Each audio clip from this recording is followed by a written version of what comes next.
নির্বাচন কমিশন চূড়ান্ত তথ্য প্রকাশ করতে প্রাথমিক তথ্যের যেটা বেরিয়ে এসেছিল, তারপর চূড়ান্ত তথ্য যখন প্রকাশ করে সেখানে সময় নিয়েছিল প্রায় 10 দিন।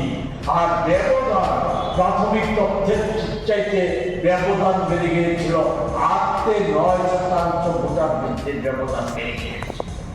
এটা যেমন একটা ঘটনা, তেমনি এই 24 সালে দেশের প্রতিষ্ঠিত সমীক্ষক দল তারা একটা সমীক্ষা চালিয়েছিল নানাভাবে। এতে দেখা গেছে যে 9-10টা লোকসভা কেন্দ্রে সেখানে যে ভোট কাস্টিং হয়েছিল আর ফলাফলে যে ভোটারের সংখ্যা বেরিয়েছে তাতে হাজার হাজার ভোটের ব্যবধান হয়ে গেছে এবং সেই আসনগুলি স্বভাবতই এনডিএর পক্ষে গিয়েছিল। তেমনি 79টা আসনে সেখানে সমীক্ষায় দেখা গিয়েছিল সঠিক মতামত প্রতিফলিত হয়নি। তাই 24 সালে সারা দেশব্যাপী একটা সমীক্ষায় বেরিয়ে এসেছিল এই নির্বাচন কমিশনের উপর দেশের 72% মানুষেরই আস্থা নেই।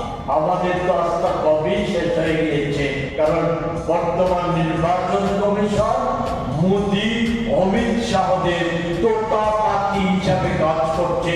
তাই তো দেখা যায় রাহুল গান্ধী সম্প্রতি সুনির্দিষ্ট তথ্য নানাভাবে সংগ্রহীত করে দেওয়ার পর নির্বাচন কমিশন রাহুল গান্ধীকে পাল্টা এই তথ্য স্বীকার করতে পারছে না, পাল্টা রাহুল গান্ধীকে বলছে হলফনামা জমা দেওয়ার জন্য।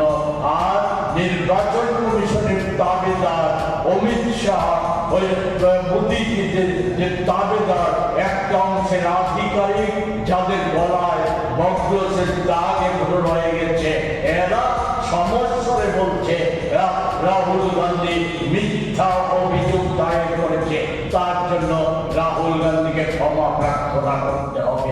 নির্বাচন কমিশন নিয়ে শুধু আমাদের সন্দেহ না, ভারতবর্ষের মানুষের সন্দেহ না, ত্রিপুরায় নানা অভিজ্ঞতা